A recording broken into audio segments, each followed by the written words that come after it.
back again for another video, and today ay ituturo ko sa inyo kung paano ko nga ba ginagawa ang bridesmaids makeup look kapag garden wedding siya.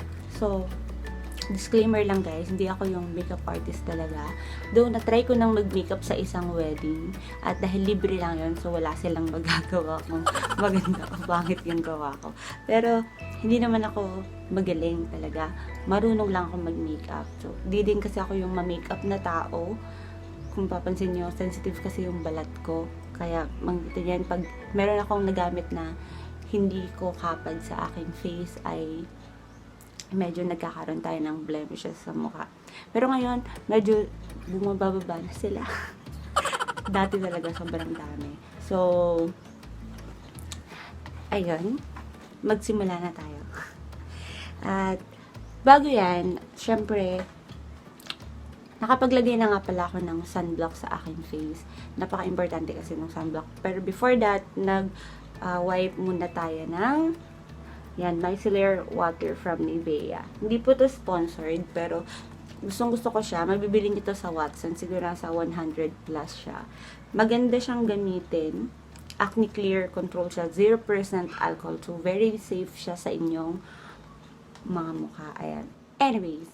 Tapos, ang ginamit ko pong sunblock is this from Cotidal. Wow, bitiguro na tayo. Nagaganto tayo. Yan, L-glutathione Magic Cream SPF 50. Tapos with cooling and water splash. So hindi siya masyadong sticky sa mukha mo. Tapos medyo malamig siya. So pag mainit yung panahon, tapos ginamit mo siya, medyo malamig siya sa mukha. Tapos meron siyang konting tint na parang nakakapag-white ng face mo for a little. So eto siya, nalagyan ko na siya. So after that, ang kailangan nating na-prepare ko na dito sa aking side yung mga gagamitin ko for this bridesmaids garden wedding makeup look. And here ipopromote ko din yung isang gustong-gusto kong product from Sachi Lady. Kasi nag-order ako last time sa Shopee at tinignan ko kung okay ba tong Sachi Lady sa akin. So, nag-order ako dito. Meron silang mga binigay sa akin dito. Yan, nakalagay sila dito. So, first, bago ang lahat, ipitan ko muna yung aking hair. Sila nga bilipit ko. Ipitan muna natin ang ating hair para hindi siya sagabal sa ating pagmumukha. A few inches later.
Bridesmaid Garden Wedding Make-up Look.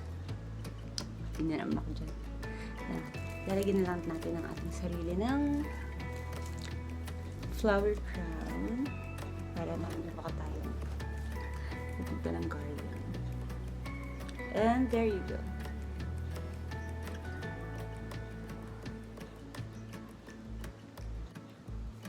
There you go, guys. That's our bridesmaids garden wedding makeup look. And if you like this video, just give it a thumbs up. By the way, guys, help me to reach 1,000 subscribers this August 14, 2019. It's my birthday. Regalo nyo na lang to sa akin. So, kung bago ka sa aking channel, please subscribe now and click the notification bell to be notified para naman ikaw ay ma-notify pa sa aking mga susunod na videos. At this is my birth month. So, any request na gusto nyong gawin natin is all welcome. So, just comment down below whatever request you want us to take. Anyway, thank you again, and always remember it's MAGHIE. Wishing you good life and God bless.